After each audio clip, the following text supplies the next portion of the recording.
What's up, guys? It's Ben from Pragmatic Software Engineering. Today, we're going to talk about characters. Before we get started with some definitions, we have to think computers don't have a notion of an alphabet. They only can think in numbers.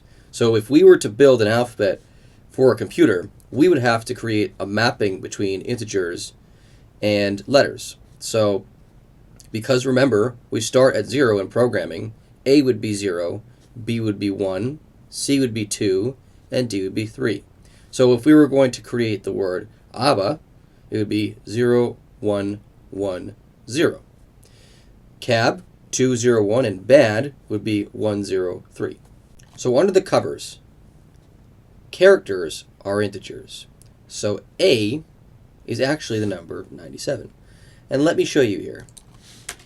We're going to create a character. We'll talk about the syntax in a slide, but just for now, we're going to create a character called A.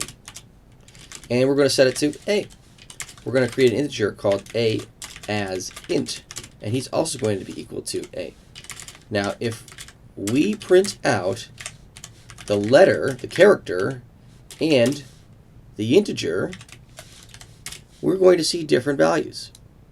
In fact, we're going to see A and 97.